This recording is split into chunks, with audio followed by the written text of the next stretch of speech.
I want to find out how many people already use REST APIs. So a couple. And, oh, more over here. Okay. And generally what you're planning on using it for FileMaker.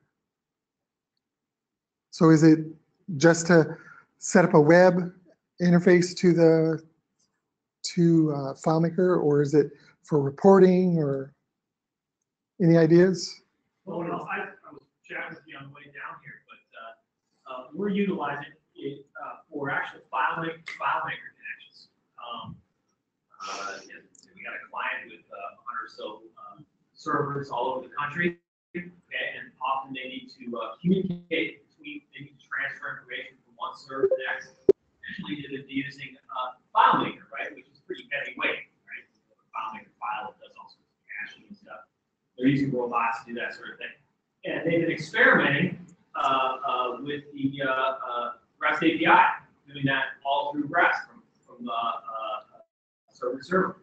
And it's works pretty slick out so far. Are you using it for syncing, or are you using it for just general messages? Actually, yeah, so transfer of data. Not so much a classic syncing situation, but they'll have a possible employee in this area, and they'll want to transfer it to from their Cincinnati office to their Philadelphia office, and they'll be pushing the button. It's going right there, and a lot of data is getting pushed through, and it's a lot faster than lighter weight too than how they've been doing up to now. Okay, cool. Anyone else? Well, I don't use it, but I need to use it. So I'm trying to get data from Chronos, employee data into various different modeling databases that have a very simple employee information. But we want to pare down what our look at in FileMaker. Got it. Okay. I'm looking to use REST to receive data from other systems inside the company. Okay. Use it another transfer. Okay. And we're planning on doing some FileMaker activity, possibly even looking at replacing or substituting PSOS with calls of data using the API. the stuff that you've been using to PSOS calls to like do backend work. Yeah. So you'll mix that with like a script call at the same time? Yeah. Yeah, okay. There's some weird behavior things with scripts that it's just kind of awkward. But yeah, that's one of the things that we're researching. Okay, I just did a full pass on the scripts, so I might be able to talk to you later about a lot of these. Okay. And if we have time at the end, we can just bring it up publicly. Yeah. Okay. Okay, cool. We'll turn it over to interact with third-party systems, so basically sending that out of FileMaker using REST APIs to third-party. So pushing instead of pulling. Okay. It's a way to get capabilities that isn't built right into FileMaker. Somebody else has already invented the wheel here. If they have a web service. Yeah, there's some really interesting concepts, like if FileMaker's data API has access to the FileMaker engine, which has large number support. So you can store large numbers and yank them out and do something big with it and push it back in. Say you're trying to calculate functions that we have no possibility of even doing, like astronomical calculations, where you need large numbers. There's some cool possibilities there in mathematics. So anyway, we'll turn this over to, is it Lou or? It's Lou, E, or Luigi, whichever you prefer. Okay. Lou, Louis, Luigi, doesn't matter to me. So short for Luigi. Short for Luigi. Okay. Turn it over and keep on going. Hey everybody, my name's Lou or Luigi, depending on who you talk to. I'm a FileMaker developer down in Southern California. I'm very, very happy to be here today. It's very exciting to be actually here. And And today I want to give you a little bit of overview of how I'm using the FileMaker Data API, maybe some things I've run into that that I found could change or we could do better, and then just generally, how do we transfer FileMaker records into JSON collections, so objects and arrays. And I'm going to start off with the data store portion, to kind of give you a little bit of primer on what the differences are, how they can be used. Then we'll move into actually working with the data API. We'll make a few calls. And then I want to introduce an open source client, for lack of a better term, that I've released, showcase that to you. And then I thought maybe we'd actually build an Express app together, and I'll leave a little bit of time at the end to just kind of answer any questions you might have. That's cool with everyone. That's where I'll start. Real quick, most of the material that I'm going to show here, if not all of it, is available on my GitHub. I like to try to make as much as possible open source. So if you're interested in, I think so, maybe not.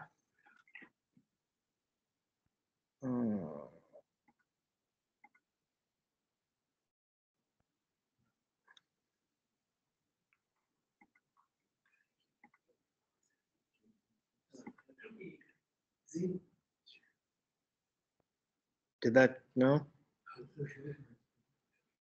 Says it's coming up. I'm not presenter. Oh, that's me, right? Yeah, I think I need to maybe give me the presenter so I can actually. Yeah, if you didn't come to the meeting, you got audio. If you came to the meeting, you got audio and video. Yeah, I think if you make me the presenter, I can show. Woohoo! The whole thing.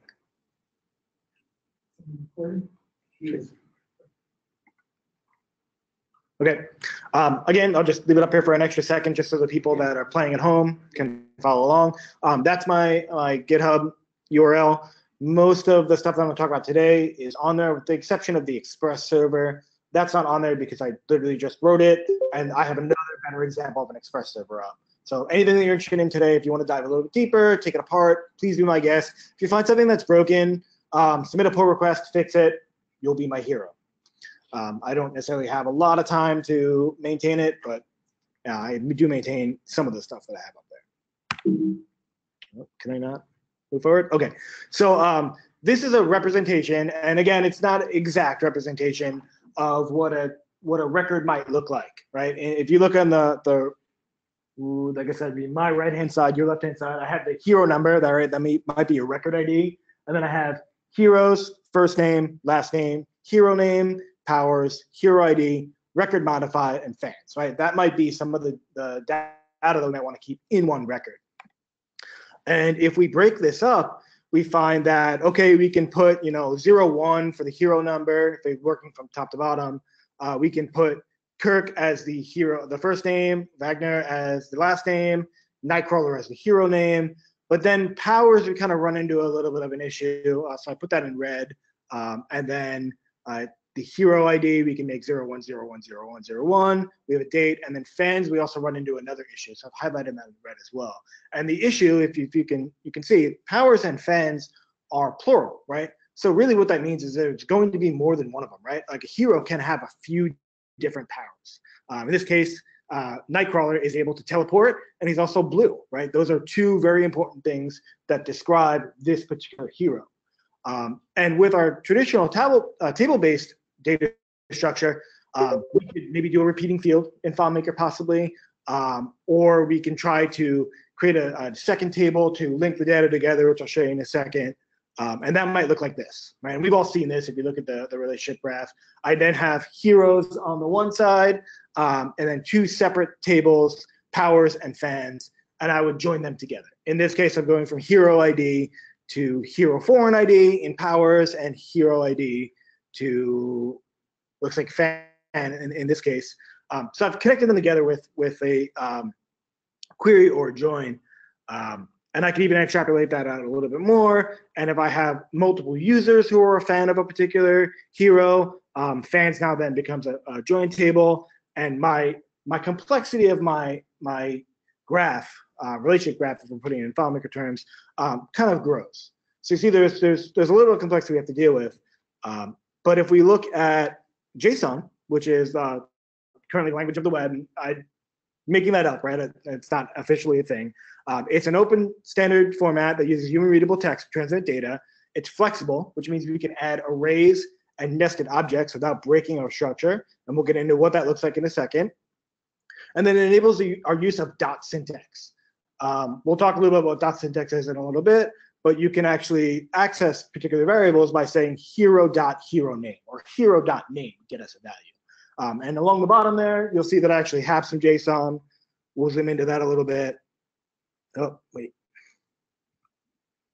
Here is that same information that we had in the table. Hero name of Nightcrawler, first name Kurt, last name Wagner, powers, and I have multiple powers here of name, agility, name, teleportation, name, blue color. So he's got multiple things within his powers. In JSON, that's okay, because I've put that information in an array, right? And if we abstract this out even further, I can then use dot syntax to actually access this information. If I were to say hero.heroName, I would get Nightcrawler. If I would say hero.firstName, I'll get Wagner. Hero.powers.name, agility. Or a for power in powers, power.name, agility, teleportation, blue color. Our hero.fans.username, blue dog, that guy's kind of cool. Or for fans and fans, blue dog, Benjamin, right? So we're getting a much more expressive way and a much easier to access way of keeping our data, but we also have lost something, right? We lost the table structure that we got earlier. So one really cool thing you get when you put these things together is the ability to split out the different portions of what you need, and this is what we would call collection, into the different pieces, right? I still have powers, right? That's an array containing multiple objects. I still have my hero, and that's one object. And then I have fans, which is an array that covers multiple objects. And I can actually store these as what we call a collection by simply putting them together. Now, part of the beauty of a collection is that I can have as many powers or no powers in one particular record, so to speak, or one object, or I could have many fans or no fans, and it doesn't affect my structure, right? It's still all contained within one piece. In fact, I can have some heroes that have a few powers, right? Or I can have some heroes that have no fans. In the case, the bottom version here, he has no fans. He's got one power, no fans. The second one up has 2 powers, 3 fans. The third one up has 1 power, 2 fans, and that's okay, right? We're not violating anything by doing this. So there's kind of an advantage there to using arrays. Just like we saw earlier with the table-based structure, I can still relate information together, right? In this case, I have 2 separate collections. I have a heroes collection and a users collection. I'm still going to do queries back and forth to get them, right? I'm still going to say like, okay, for the fans that are in the second record, go to the first record or object in the users collection. Make sense?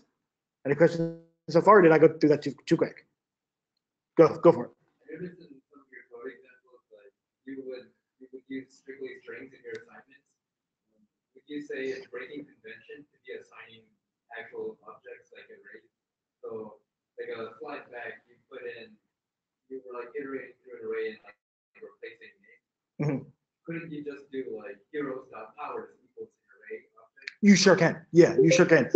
In that example, I was just trying to highlight the power of dot syntax to be able to say like, I want the second item in this array or the first item in this array. But you can most definitely do an array. And when we get into the API client, I'm going to show you how to actually add those in. Because there's power to just having the whole array. I'm saying like, here's all the user IDs I need, right? It's not in 50 different records. It's just in one really long array, right? Also, Yeah. When someone asks a question, if you can repeat it a little bit, we got about 60 people on. Yes, sir. Okay. So that is an overview of table-based structure versus a collection document structure. Just to give you some terms A typical collection document structure might be something like an array and objects is a great example we have in FileMaker, but also something like MongoDB would be a document collection store, or AnyDB, stores that are used kind of outside of this table-based structure. And it's important to talk about this first when we look at using the data API, because all the data that you're going to get back from the data API is going to be arrays and objects. So we're going to be dealing with the document collection paradigm. Cool. Okay. So who's used the FileMaker Data API so far? I know we got a little bit of a preview. Who would like to see me make a few calls and actually run through it? Be really useful, right? Let's do that. Okay, I'm going to make my window as big as possible. And because this might be new, I'm going to take like maybe a minute and just go through the UI for this so you know kind of where things are. And if you get stuck or you're not sure where I am, just point it out. But on the left-hand side here, I have all the different routes, right? In this case, I have sign in, sign out, get records in a layout, get specific record in a layout, create a record, delete a record, edit a specific record, and then sign out again. I'm not really sure why I had that twice. And then find records, right? Those are the requests that I might make to the FileMaker Data API. Now, the next portion that's very important is what's up top here. So every time I select one of those options on the left-hand side, it's going to load this URL string, which is what's along top. And it may look a little funny because there's two different colors there. There are things that are in curly braces and are orange, and there are things that are white. The difference there is the things in orange, I'm setting with variables, and I'll show you how I set those variables as I go through. The things in white are kind of the standard data API resource links. So the URL would be your server, right? In my case, it's going to be isolutions.fm. The FMI REST API record would never change for this call, but the solution is going to be the actual FileMaker application that I'm talking to, and the layout is the layout that I want to talk to. So things in orange will change as we go through. Things in white stay the same. Okay, to the right of that, I have a big blue send button. That's what we're gonna hit to actually make these calls. And then just underneath that, I have the response or the request that I'm going to send to the API, and then underneath that, I have the response. So we're going to send information from what's along the top. We're going to receive information from what's along the bottom. Okay, and that's my crash course in Postman. There's a few other things I may mention down the road. But now the next question would be, okay, Lou, you have all these routes already. Where did you get them, right? Like, where did you find out like how to actually access the data API? And the little secret there is if you have FileMaker Server 16, you already have the documentation for the data API. If you look here, and I'll kind of zoom into the URL here for a second. This is my server. My server is running at HTTPS because I love to be secure, isolutions.fm. And then everything after that, the FMI REST API doc is actually the documentation. So if you're interested in working with the data API and you want to know where to start, you start with your own server. Just go to the link. You can even do it on localhost if you need to. And that will bring up this information, strikingly just like the Postman that I showed you earlier. I have the authentication layouts, log in, log out, create record, delete. If I look at any particular request, you'll see that, okay, this is the URL that I'd want to hit, right? This is the header information that I will add for each request. This is the login type. If I were to do this, this is specific to this request. And then some parameters. So FileMaker's done a really, really good job of documenting how to use their API, and it comes with your server. Okay, let's actually do this. Good, please. If you don't have the technology turned on, you can't get documentation through the web. So in that case, just go to the FileMaker folder, documentations folder, and you'll find all the API documents in that folder. There's the index page, and there you can start it up and get that info. Awesome, very good to know. So I'm going to close that out for a second. Let's make a few requests. Obviously, I need to first start out by signing into my application. I'm going to go to the sign in route. This is the first one. It's very important to note this is a post route. That means I'm going to give information to the server. My body is going to consist of my user, my password, and my layout. In my case, my user is Obi-Wan, my password's Kenobi, my layout is Tumblins. Now, again, there's some orange things up here, so I want to really quickly show you what those are. The URL server that I'm using, the solution in my case is fms-api-app. That's the name of my FileMaker application. So I'm going to send this request, and I get back a success. I get a 200, which we see down at the bottom. That means it was good, right? And I receive back a JSON object with token layout error code result. Okay. One really awesome thing that FileMaker has done for us is give us back error codes. If you're writing a client, you can check those error codes and know what is happening. So really good when you start integrating with this. It's one of the first things I learned. Look at the error code almost first thing you do. I mean, obviously first the HTTP code because that's the status code. But then after that, take a look at the error code. In my case here, I'm doing a little bit of demo magic. I have some tests set up as I run these to set my variables. So by running this request, I basically created this token portion. So as I move to the next request, you're going to see another curly brace. That's just me setting it up for the next request. Okay, so I've signed in. The first thing I have to try to figure out is where are my records, right? How do I actually access the data? Well, I'm going to go to the get records in a layout. As we would expect with FileMaker, everything is layout based, or most things are layout based. I'm going to send this request. I'll head back over to the header. Because it's authenticated with an FM data token header, I'm setting that as my request header. And the content type, what I'm going to be sending them and receiving is application JSON. Not actually receiving, this is sending, but okay. I hit send, and I get back again, error code of 0, really great to connect to, and then a result of okay, and data in an array. Well, that's our first collection, right? Our first collection is the data that we have. And in this case, I have field data, which is actually the record data. These are the fields that we would be looking at. Some portal data, but it's empty because I don't have a portal on this layout. My record ID, and that record ID is going to be really, really important in a second, and the mod ID, which the mod ID is a very, very interesting portion. I don't know if we'll necessarily get to it today, but it basically allows you to decide whether or not you're going to update information by sending data. If you specify a mod ID and it is lower than the mod ID that you currently have, it won't update the data. So it's a very interesting approach, but a little outside of what we're going to talk about today. So again, I'm using some demo magic. I'm setting the record ID here so I can make the next request. But in the scheme of things, so far to get some data, we've signed into the endpoint, right? We've got ourselves a token, right? We've queried to get the records on a layout, right? And from that, we're going to grab the record ID.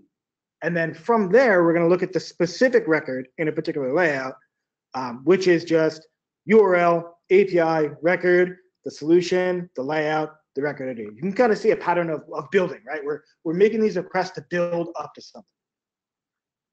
Okay, I hit send, and I get a 404.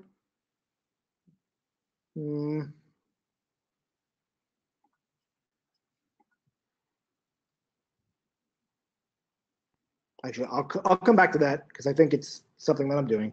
Oh, you know what? I know exactly what it is.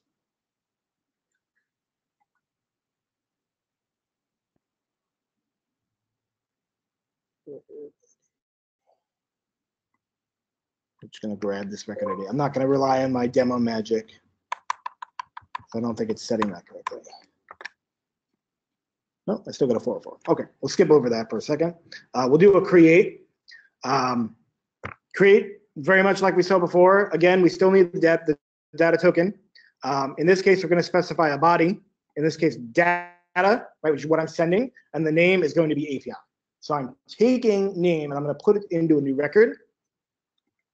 When I click this, I get record ID 1506, the result okay, and error code of 0. Right, so I've just created a record, and if I were to actually go into my file here, that is actually do something different. Dig, send, and now we have that record. So we're creating data within FileMaker. Very similarly, I can delete a record. I won't delete it yet because I need this record actually. I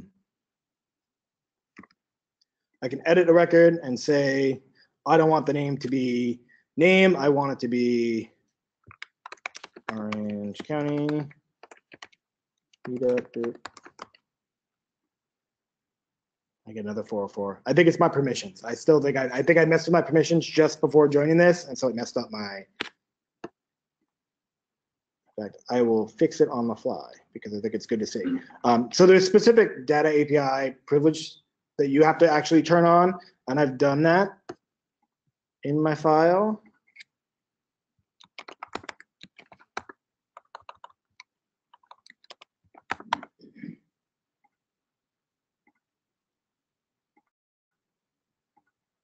I'm just going to give it like all the access except for reauthentication.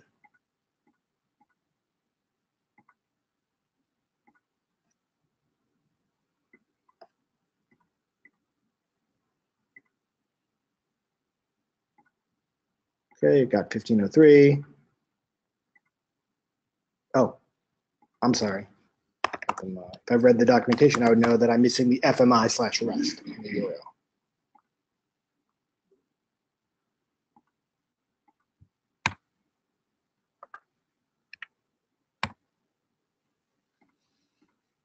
Yay! Oh, nope.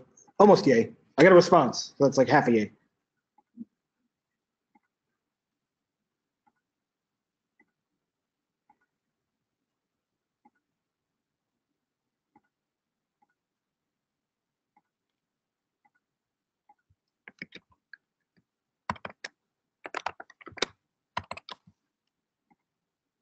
Full yay. Sweet. Okay, so a couple things there that I got caught with. I don't mind sharing it with you. A, I had using an expired token from like forever ago. And B, I had the wrong path, right? The URL path that I had was missing the FMI REST, and that was, so it was returning a 404. FileMaker was doing exactly what it should have done. Okay, so that was get a specific record in the layout. Here's the record. This is 1503. I want to actually modify it. So I'm going to edit the record. And I got to do the same thing. I don't know who messed with my routes.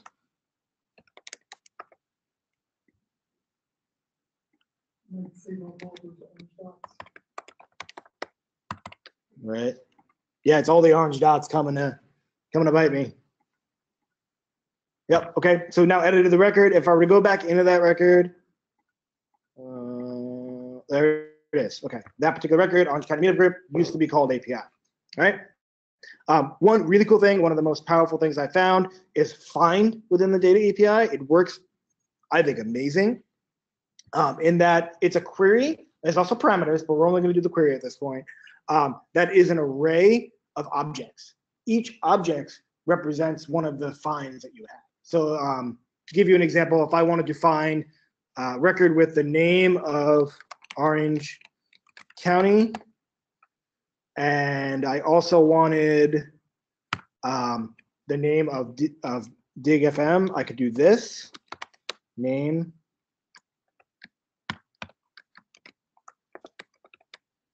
and it's going to find records that match either one, right? This is adding two finds together, which I think is really, really cool. So I get a bunch.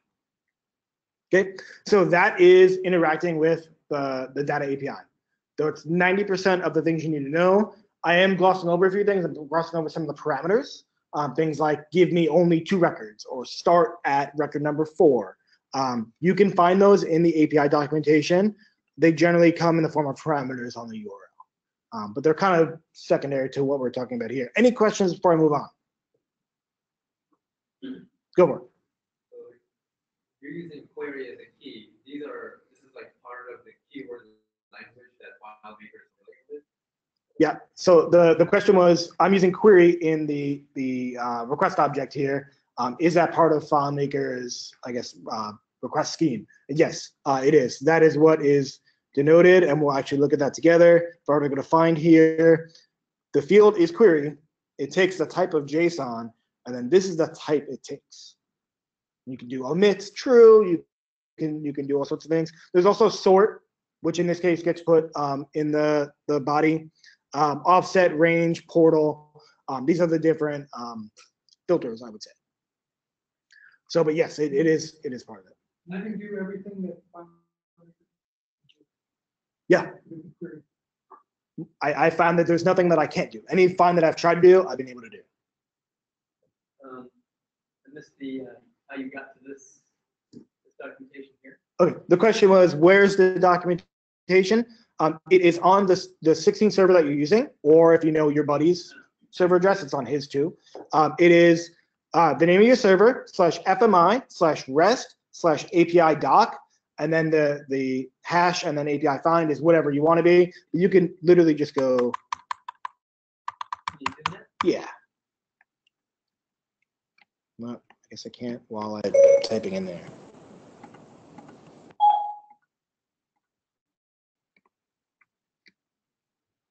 On Zoom.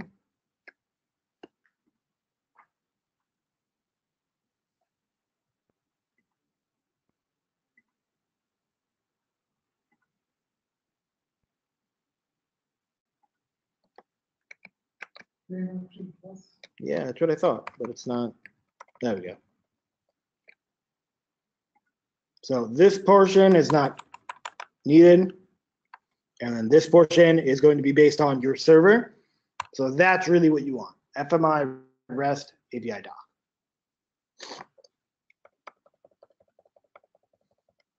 Okay, this is really cool, right? Really powerful. We can use an HTTP client to both get and create records in FileMaker or find. But we want to take it a step further, right? It's not like no one's ever sitting at Postman and making these requests and then looking at the data that gets returned. We generally use a client. And there are many types of clients out there. In using the data API, created my own. I call it the FMS API client.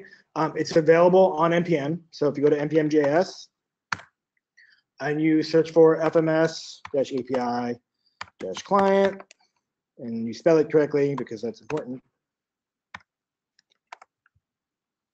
you will find it. It's on version 0.0.7. I feel like version 1 will come soon, eventually. I got some documentation for you. Again, it is open source, so you can go to my GitHub repo and take a look at it.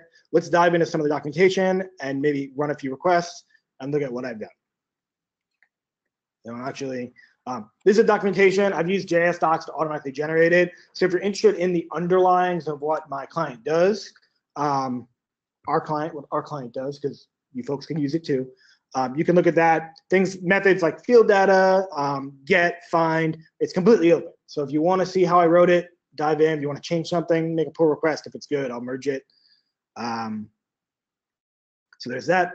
And it actually looks like it's a little bit easier to read here, right? It's easier to read on black on white. Yeah, okay. So the first thing I'll do is run through the example. And we'll go from there. So in integrating with the data API, I ran into some non-technical challenges. And by non-technical challenges, I mean conversations I had to have with the client on what resources I could use, what resources I had available, and things that I couldn't do. And that was mainly around the data store, right? Because in this case, in order to do what I needed to do, I needed somewhere to put this information. And most of the time when I say, okay, we're going to use FileMaker, and I'm going to need another data store, people are like, well, why don't you use FileMaker? But the issue here is I can't necessarily save FileMaker's connection information inside of FileMaker because I need the connection information in order to access FileMaker. It's kind of a catch-22. So the next step is, okay, do I use MongoDB? Do I use AnyDB? What do I use? And in this case, I decided to use all of them. This client is based upon Marpat, which is a data store that I wrote, forked from Camo. So much love to Camo. You don't necessarily have to use my data store, though. You can use whatever you like. It just works really well with mine. And that's designed to go from AnyDB, TaffyDB to MongoDB. The idea here is that you start with your client on the smaller AnyDB in-memory store. As their needs change and as they grow, you would move over to either a persistent file store or to MongoDB. So the idea with using data store that I wrote is flexibility.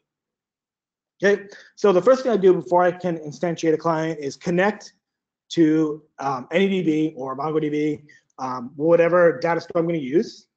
And then I create a client by passing it in the user information. That is the same information that we passed in when we did our sign-in method. User, password, layout, And in this case, we specified the solution and the URL in the URL, solution and the server in the URL, but I'm doing it here. So I'm saying, okay, I'm gonna call up a version of this FileMaker client.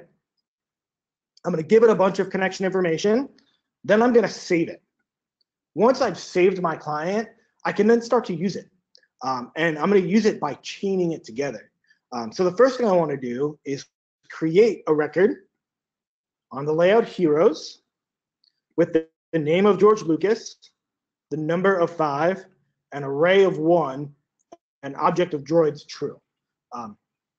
You had a question or you just, no, okay.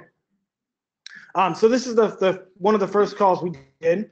This is creating an actual record in a layout. There's something to note here, and it's kind of specific to what I wrote, is normally all of these things would be strings because you're being sent via URL. I've done some modifications to allow them to not be strings, which I think makes it a little bit more powerful. Just something to note. So I'm creating a record here. We're gonna see this work in a little bit, and then I'm gonna console log it out so you can see how that works. And then I'm gonna do the same thing again. I'm gonna create another. I'm gonna save another client just to show you that it can save multiple times. I'm gonna then create a promise and create 3 records. I'm gonna do 3 within one portion. And then I'm gonna go through and I'm gonna list all the records, or 5 of the records that are in the heroes layout. I'm gonna strip the data from it other than the field data, and then console log it out. Then I'm gonna set some globals, perform a find, and then clean it all up by doing a find and then deleting all the records.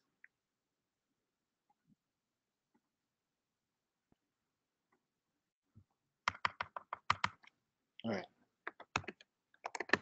So this is the example file. Again, you can find it online. npm run example. Okay, almost done. It's got to do the rewind. Give it a second. Or 5.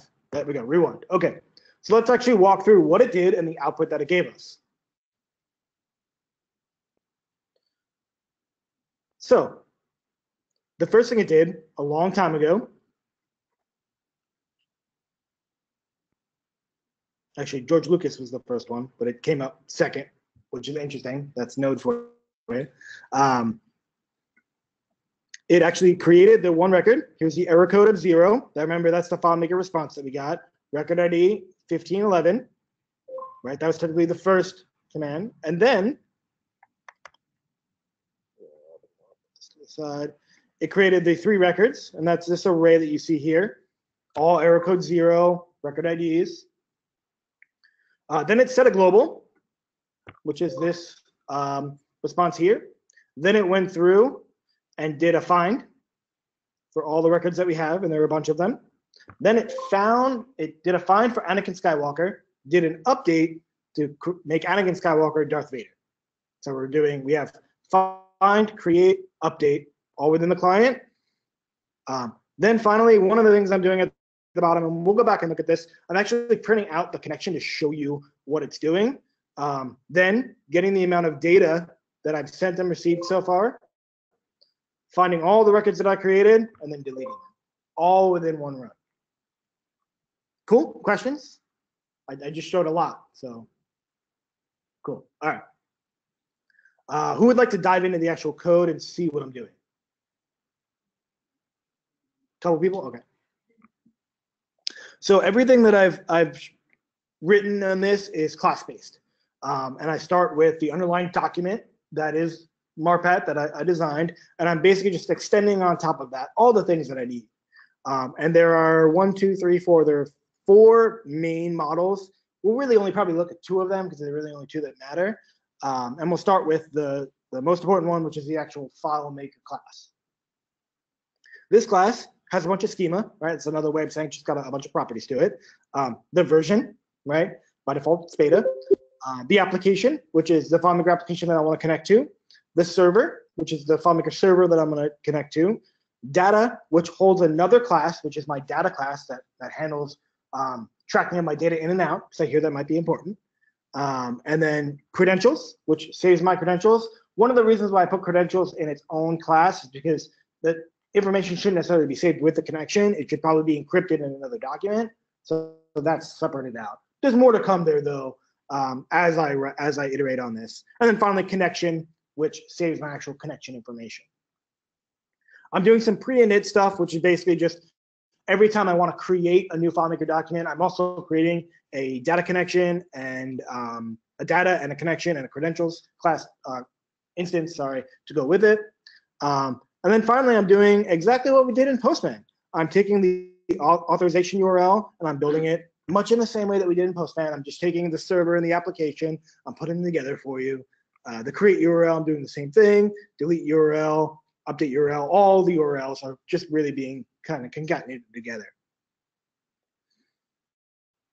We'll skip the sanitize for now. And then finally, I have the authenticate method, right? This is how you would actually retrieve a token from FileMaker. And it's doing kind of an interesting thing. It's checking the connection to see if it's valid, right? If the connection is valid, it just resolves that token. And we'll get into what valid means in a little bit.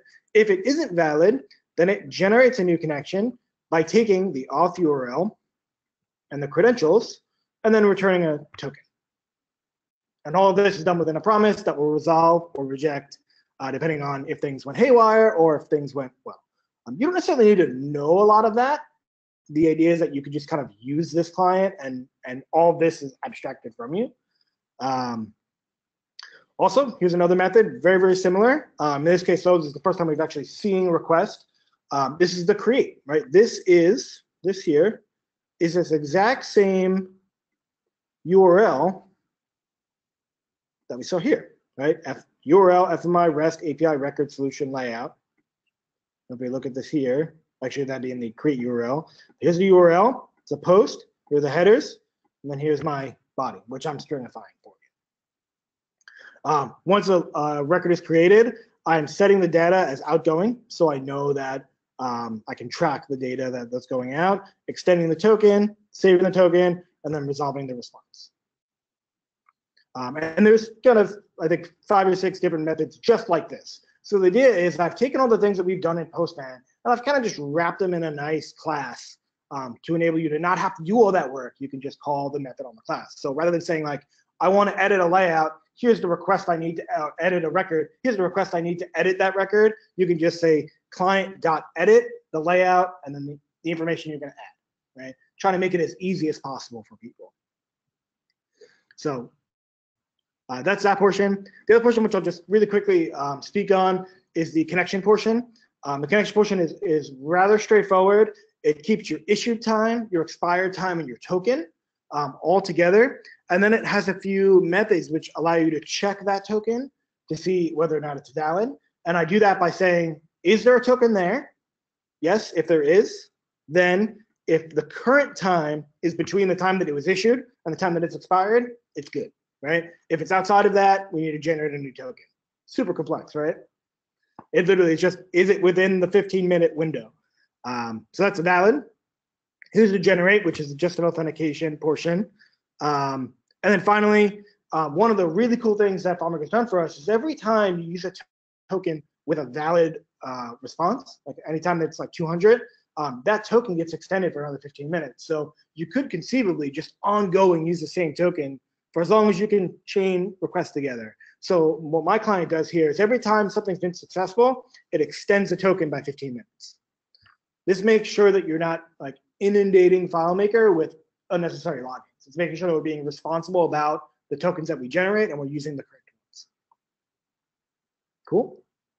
Okay, so that's kind of cool. A little bit outside of what FileMaker, you know, what we usually do in FileMaker, right? It's a little bit outside the comfort zone. But what do we get from it? Like how can we actually use this to make something that our users would interact with, right? That's the big question. And what I like to do is show you something that I looked up really quickly on the flight up here. And it is a server-side rendered React web application that's using FileMaker as the driver. So FileMaker data connected to React via the data API. Cool? Sweet.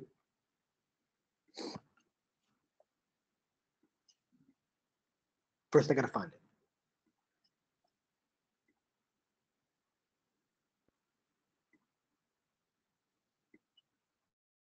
Okay, so who's written an Express server before? Not a lot of people. So maybe it might be good to kind of do like a bare minimum, like what does this do before we get started? Cool, right? All right, that's what I thought. Okay, so at its most basic core, Express is just a router. Its job is to take a request that it receives on a particular port and funnel it through some JavaScript to get to the final result, right? Maybe return something or take an action, right? That's all Express is doing. And what we found is that as you layer these things together, these different Express routes together, or really any routes together, you can do some pretty cool things. So our entry point, where we're going to start with our server, is this index.js, right? And we're not gonna go too deep into it, but I'm loading up some things to allow me to listen to requests. I'm loading up HTTP. I'm loading up Marpat because it's a really cool data store. I'm loading up my routes, and then I'm saying, okay, I want my HTTP server to listen on a particular port. Create a FileMaker connection for us, right? So as the server starts up, it's starting up our FileMaker client, and then I'm just going to listen for a request. So I've started the server. In starting the server, I've created my FileMaker API client, so I have one ready.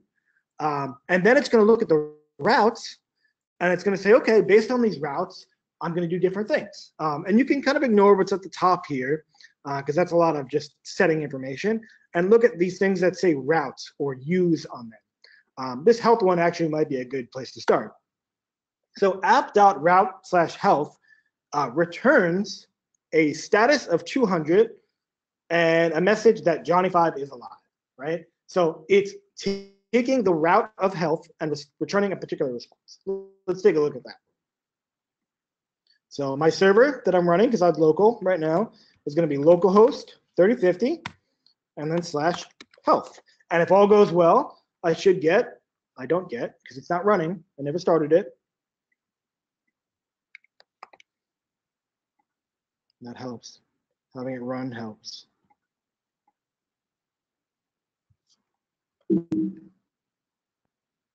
That's weird.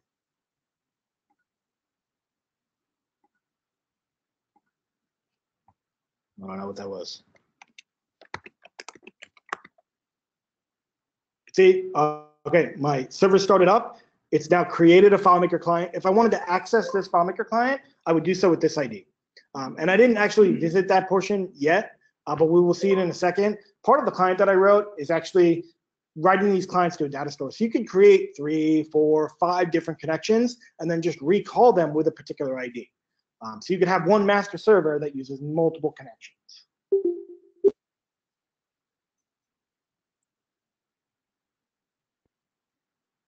Okay.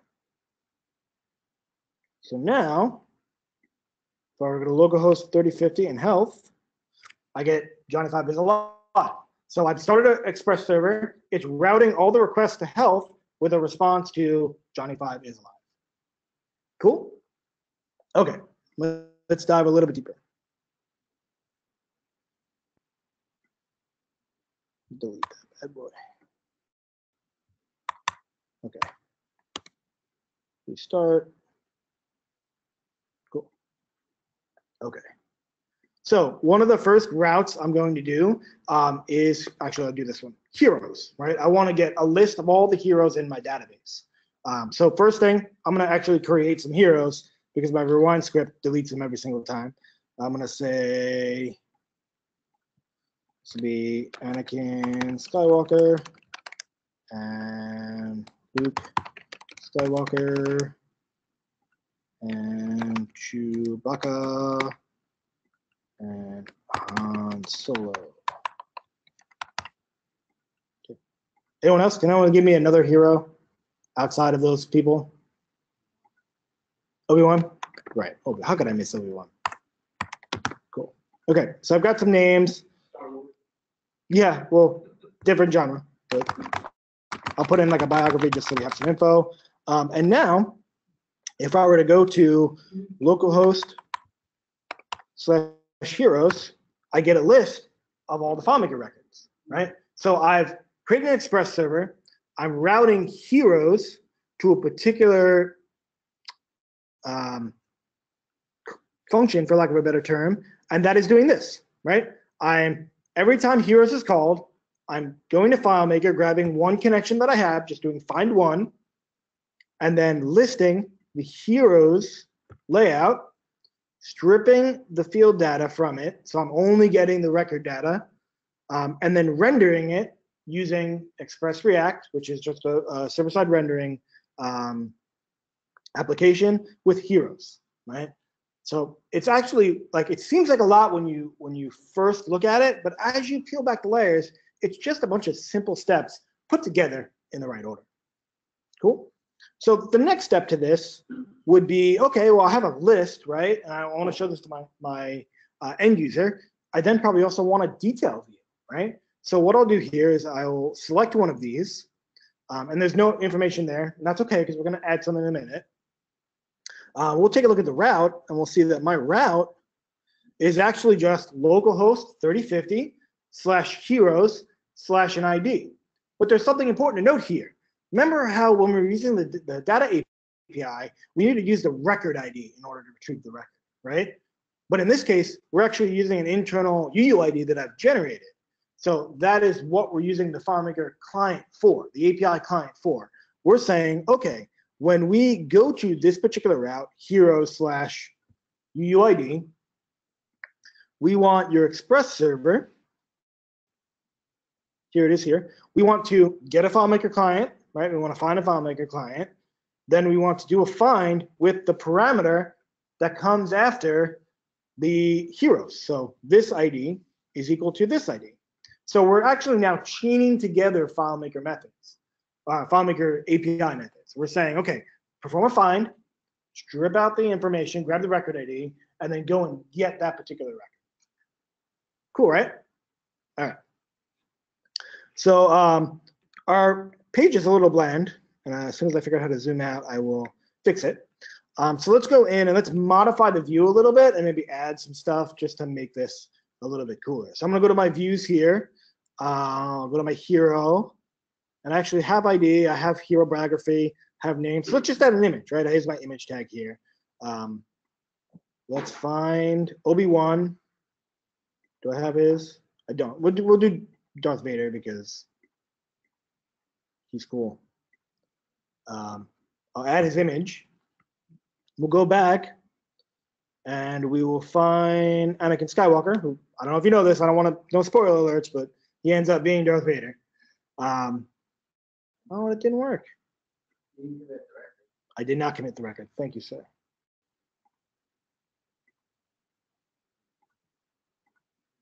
No, it still didn't work. Let's see if we're actually getting data back. We are. Image.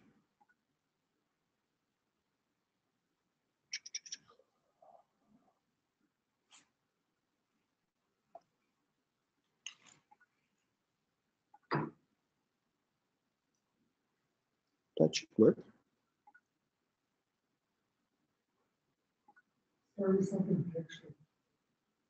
Yeah, let's do that. I like that. So let's just make the URL.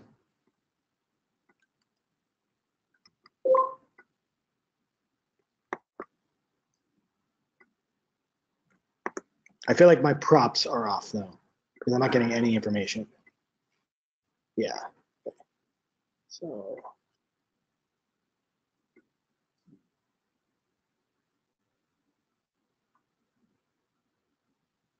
Oh, you know what? It's giving me back an array. So I bet you if I do this.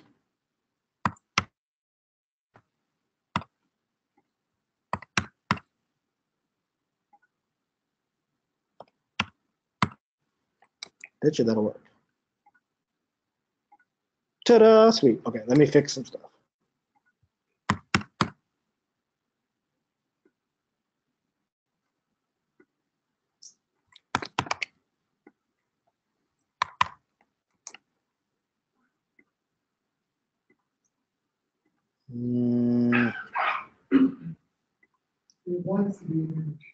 It does want to be an image.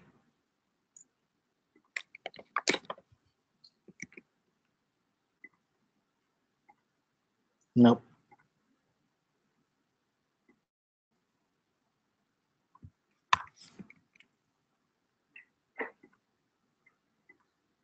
Okay, maybe we'll come back to that if we have time. I don't want to run too late.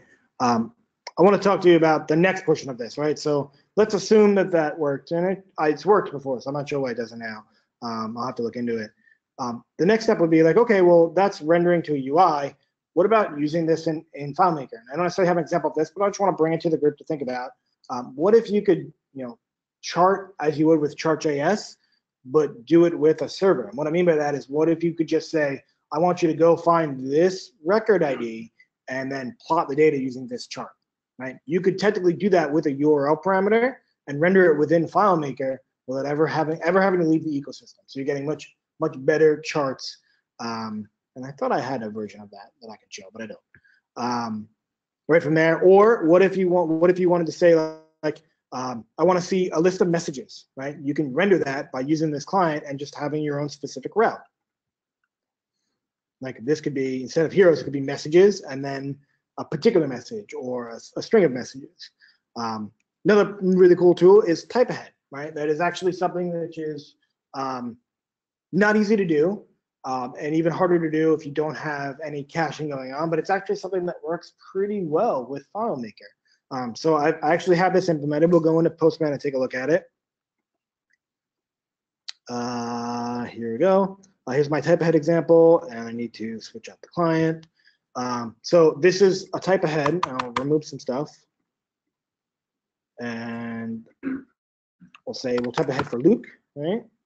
And now I'm getting Luke's information. If I were to type in Skywalker, I get a whole bunch of more information. Now the key here is if you look at that response time, like granted, like my Express server is local, my file is not local. My FileMaker server file is in the cloud, which I guess would mean it's in St. Louis at this point because it's a mid-region. And yet we're able to do that. So there's not much latency when you're dealing with the data API. It actually becomes a pretty considerable client with how fast it's able to render stuff.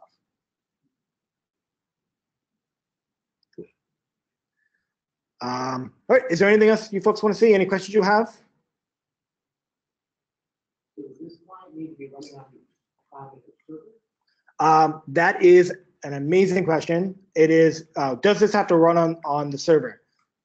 No, it does not have to run on the server, but there are some serious advantages to running it on your server. And I find them very interesting, so I'll iterate them to you now. One is FileMaker server runs on half the available memory of your particular machine, right? Well, the other half just kind of sits there and is used for, probably other processes, but running this server alongside your FileMaker server means A, the connection between FileMaker and your server is like almost no latency because it's literally right there, and B, it can utilize what would normally go unutilized, right? All that memory, all that processing power that FileMaker is not using, your Express server can use. Also, if you wanted to upload and download clients, you can do so on the same server using this. But what I found most common when designing these servers for people is we usually start on the FileMaker server, and then as their needs grow, we migrate to its own server. So either one. I will also mention, because it's kind of a tandem to that, the client that I wrote currently is server only because it's using a module called using a module called Request. I will be rewriting that to use a cross-platform or cross-browser library, which will make it both browser side and server side. So it'll be both soon when I get around to it. In my spare time, yeah. Any other questions?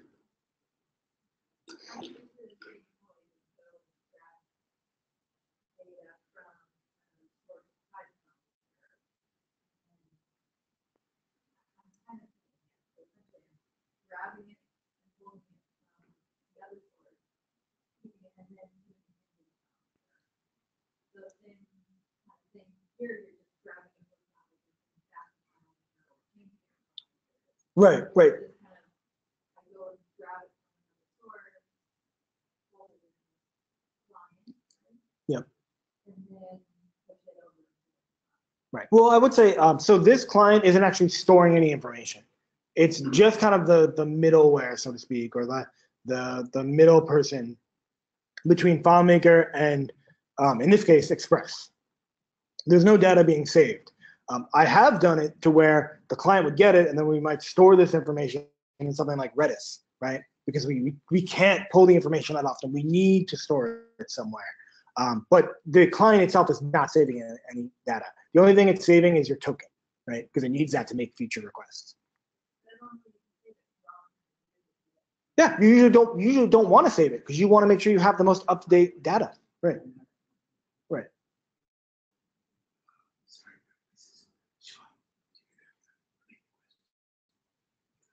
So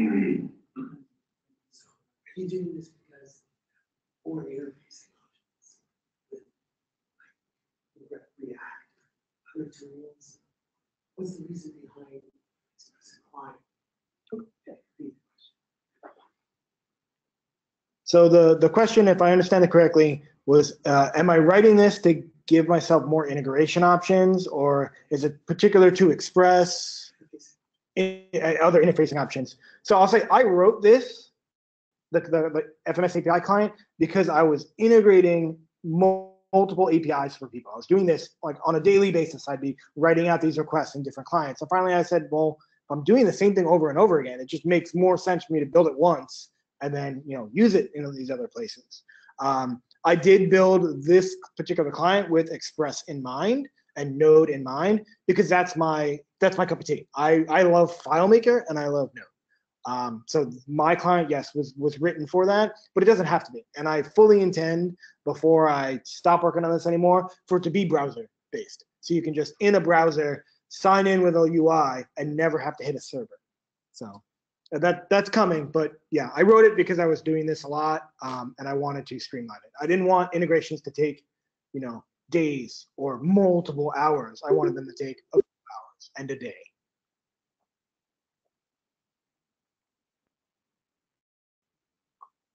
You guys want to see? Well, can I show something that maybe isn't data API related, but kind of cool? Yeah. Okay, so outside of this, I have a few other extracurricular activities, and they are making tools to make my life easier. And one of the things that you will find when integrating with these APIs is a lot of the JSON that you get back either have a whole lot of properties or very specific properties. And one of the biggest tasks you have is you say, okay, I wrote a script which integrates with it within a particular API, and I'm getting back JSON. I now need to store that JSON somewhere, right? So I have to create a table, right? And some of the JSON objects can be large. There could be 50 keys in one JSON object. That means I got to go through and by hand create 50 different fields with particular types. And that's time consuming, right? There are probably some ways to speed it up, but I got through 3 of them and I was like, oh, I'm not going to do this anymore. So what I did was I wrote my own little URL, and I shall show it to you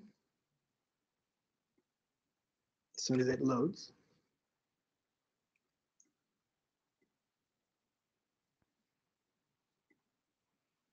And I actually started with 2 different things. One is just creating a FileMaker table using JSON. So what you're seeing here is name, heroes, that's going to be the name of my table, the name of my field, and then the type of my field. And that's kind of cool, right? Because I can really quickly just create my own table here. And if I were to hit send, I get back the FileMaker XML representation of a table. I could then take this, and I'm not on the correct computer today, so I have to go through Clip Manager first. Also, plug the Clip Manager, it's a really cool tool.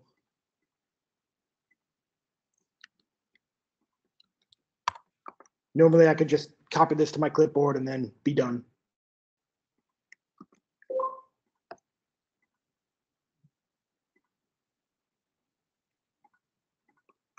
And now I have that table. So I've defined the table with JSON. I've then copied it into my file without having to type out all the fields. Cool, right? But that only solves half the problem, right? I can definitely go through and define my schema with JSON, but I still have to type in all the JSON to define the schema. So haven't really saved a bunch yet. So the next step is, well, okay, why don't I go through and take the collection, right, which would be the name of my table, and all the array of JSON that I want to actually create a new table. I'm going to merge all the JSON together, right, to create one JSON object with all the keys. And then I'm going to create a FileMaker table from it. So it's kind of hard to see here, but I have 1, 2 JSON objects. They have different fields in them. This one has a planet. This one has FileMaker is awesome. And when I click send here, it creates a table for me with all the correct fields and all the correct types. So automatically I can look at a JSON response and then make it into a FileMaker table, paste it in my solution. The key trick that he's using here is that FileMaker uses this format on the code base. Yeah. So he's just, I'm leveraging some power that FileMaker gives us. and Yeah. he's marking it as our clipboard type. And then pasting it in. So now I can integrate 50 fields in like 5 seconds. That's adding the table and the record in one step. Not the records, just the table data. Yeah. I could do both, but yeah, I'll wait on that. So I showed you a very simple example, which is tables, but the same principle applies to scripts. So I feel like in the future, there might be a really cool tool that allows you to say, I want that API, give me the table that I would need to hold it and all the scripts I need to access it. Cool. Layout objects too. Like I want this particular styled portal, but I want it for these table occurrences. Give me both and I'll give it back to you. Second, yeah. They want to communicate. Not set up for it, it's setting up the concept. Right. So the question was, is that because I want to set up the construct to be able to communicate with an API? Yes. I basically, someone will ask me like, hey, Luke, can you integrate with Google Mail, right? For an example. Well, Google Mail might have 10 different JSON objects with 50 different fields in it. Rather than type in 10 different tables with 50 different fields in each table, I will just take the JSON, put it into my little cool tool here, and then copy and paste the XML. Can you ask the other guys for their schema? Yeah, some of them, not all of them will. Some of them will, yeah. They'll give you back JSON or maybe JSON schema, but. Is that the same as using XSL to translate in terms of like the days when that's what XML kind of gives you the power to say, here, I've got this data, get it from this thing. Using this XSL to translate it into something that I can understand. Yeah. The process. Similar concept. So the question was, is this just using SSL? XSL, which from what I understand is just the translating of XML. Similar, I think in this case, I'm doing some mapping of JSON underneath the hood to generate XML, but it's very, very similar. I'm basically just mapping one type to another type. Yeah. So cool. Again, if you ever interested in any of this stuff, I'll leave with that. Any of the stuff that I'm doing, or you have questions, please reach out to me. I like to think I'm a nice guy. Head to my GitHub if you're interested in some stuff. I'm also working on some products. If you're interested in beta testing and kind of seeing what's out there, come see me. I'd like to get some testers. Thank you.